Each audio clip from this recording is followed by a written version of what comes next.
Bowel polypectomy, an introduction. And here I show you a video of a polypectomy that we did about 16 years ago. This video is to show you how challenging it is to do a polypectomy of giant small bowel polyps.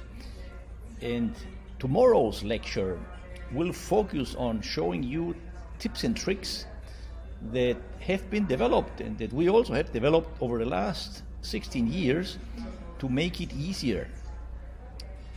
At the beginning, we had major challenges, and even doing piecemeal resection, as you can see here, was not that easy. We have done lots of studies on small bowel polyps and tumors, and here we want to show you the differential diagnosis.